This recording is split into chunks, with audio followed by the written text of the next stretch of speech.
Yo, what's up? It's Coach E here from Precision Movement. And in today's video, I'm gonna answer a question I got from Charlene, who's following my hip control course. And she's asking, how do I know if I've activated my psoas?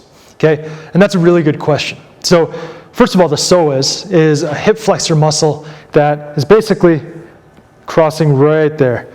Crosses the hip joint from the top of the femur here, right into the lumbar spine. Okay, and that's critical to understanding how the psoas functions and what it's supposed to do. So how do you know if you've activated it? Here's what I like to do to get people to feel their psoas. Okay, so first of all, you got to sit down on something stable, not a stability ball, nothing wobbly. So a stable bench is great as long as your hip joint is at least the same height as your knee or a little bit higher. Okay, you don't want to sink down too low because then that's a lot more difficult to activate the psoas in that position because it's at the extreme shortened range, and a lot of people don't have the ability to fire their psoas when they're at that deep squat position, okay?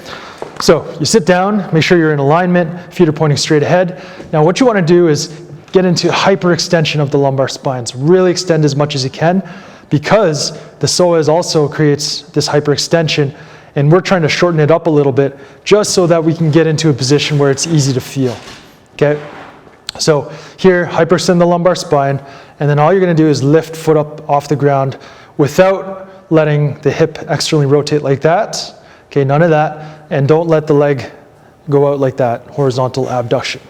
Okay, so get in alignment, extend the lumbar spine, lift the foot off the ground, and just hold it. Okay, you can hold it, you can poke your thumb in there, palpate the area, and what you should feel is that a tight muscle, like a contracting muscle right in the middle. Okay, and after you hold it for 30 seconds to a minute, then you'll start to feel that burning and it'll become more apparent what's working there, okay? Now, if you have a lot of burning, you feel the muscle that's working the most is more on the outside of the hip, that's the tensor fasciae lata, the TFL. And that muscle also creates hip flexion, and it can compensate, it often compensates for a dysfunctional psoas or a psoas that doesn't work, okay?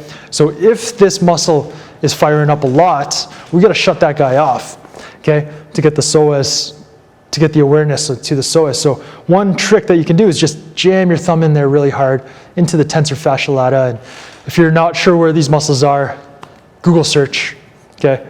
You'll find some images really quickly. Jam the thumb in there hard and then do the same thing. Hyperextend, lift the foot just off the ground. So now we're just kind of trying to shut the tensor fasciae lata off so that the psoas can work more. Does more of the work, okay? And then hold it 30 seconds to a minute and you'll start to feel where that muscle is, okay?